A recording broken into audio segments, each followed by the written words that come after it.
you been doing loads of interviews recently? No. But you know, you're actually the first girl Oh, really? I've been interviewed by, yeah. Apart from the Observer Music Monthly girl. But, that was ages ago. It was like months ago. Yeah. I was really good. I was on a holiday and that's another The picture really was so sad thing. funny. Well, I was in bed, right, on a Sunday, and I was like, yeah, just looking through it. I knew I was in it. But it's it's the most close-up shot I've ever seen of myself on my days. It was like Kate Moss, obviously not that pretty, but like my big old pale ginger head. It was great. It was really good though. It's funny. Do you find it weird, like, reading stuff? Yeah, and I'm reading it all at the moment. Only because I can keep up and I've got nothing better to do. But is there, like, what's the weirdest thing you've kind of read? I played with Ronson the other day on Wednesday. Some guy said I wore a sack. It was a Chanel dress, yeah. He said I wore a sack. So I was a bit like, oh. But you know, it's alright. Cool, okay, well, let's start off with talking about the album. Describe 19, what should people expect? Very, very eclectic. It's got soul on it because I sing soul. But it's also got pop, indie, jazz, folk, R&B, like some hip hop beats. And it's all about love. It's all about like 2 or 3 relationships I've had that have gone a bit wrong. It's a bit bitter. But it's very it's called 19 because it's my age, and it's not a young album. I don't think it sounds like a young album, but that's kind of the whole reason I wanted to call it 19, because it is, you know, I only had 3 songs when I got signed, and I got signed at 18. But it all kind of me as a writer and as me as a recording artist kind of all took off from May when I turned 19, you know. And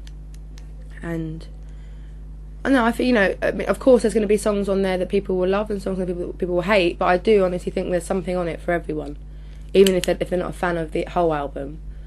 There is definitely a song for everyone on it. So what were the 3 songs you had written when you were Daydreamer, Hometown Glory, and My Same, which were all yeah, and they weren't really, the only song there about love was Daydreamer, then Hometown's about London, and My Same, which everyone thinks is about me and a boy, but it's not. It's about me and my friend Laura. And it's like it's kind of like an ode to Ella Fitzgerald and Louis Armstrong, like, you know, that you say tomato, I say tomato.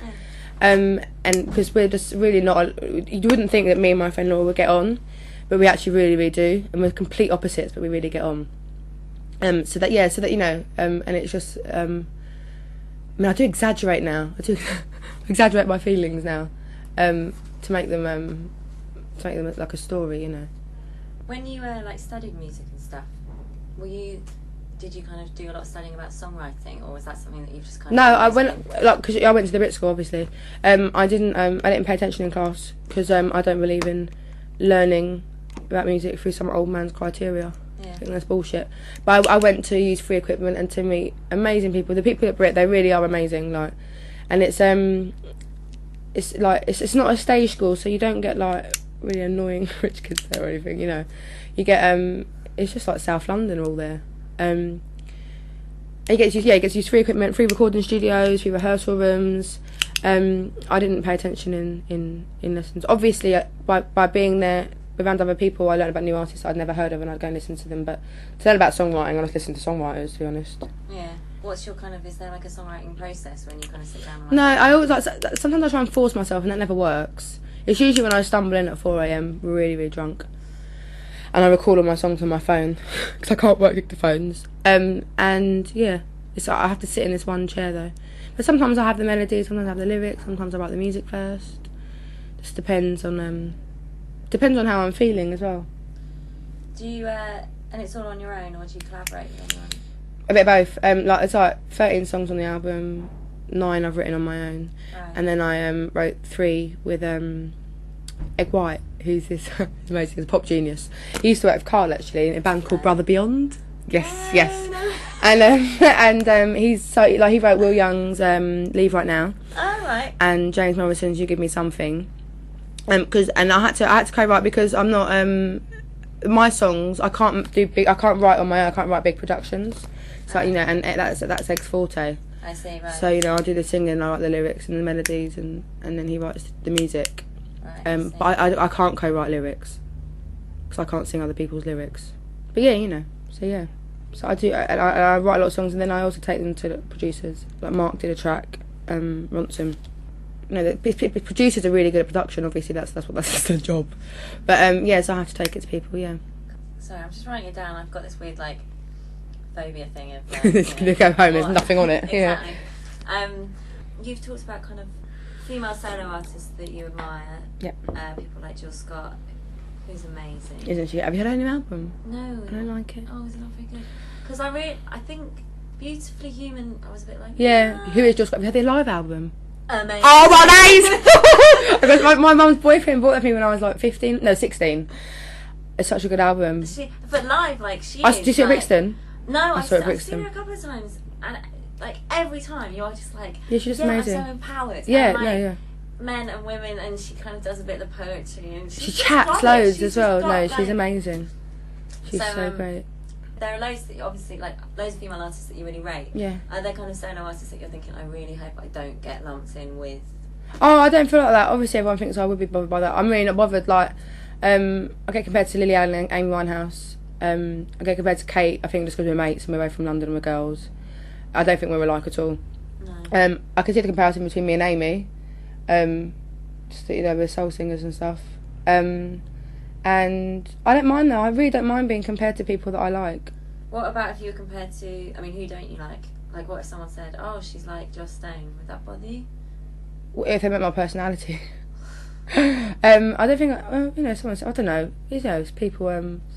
Uneducated people. No, I don't care. You know.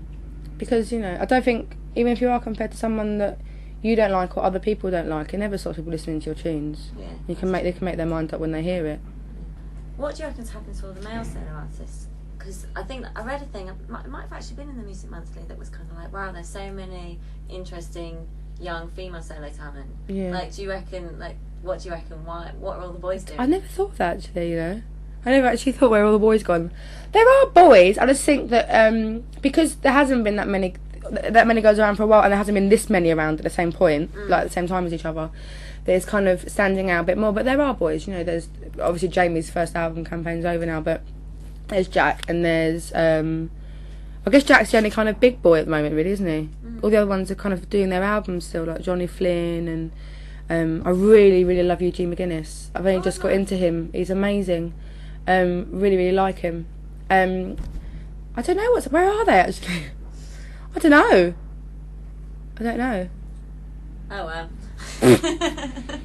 So yeah. So what's 2007 so far? What's it been like for you then? It's been fun. It's been really, really exciting.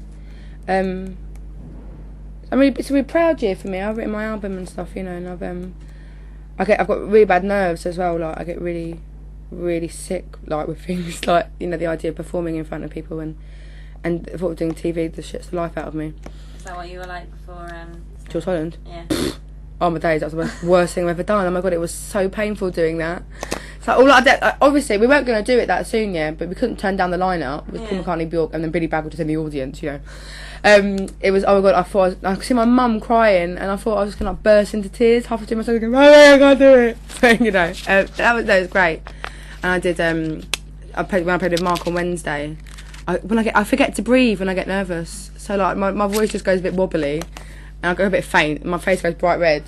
But it's been a really good year, and I'm really proud of myself because I've overcome a lot of things that I never thought that I'd be able to do, just like them kind of things, you know. Yeah.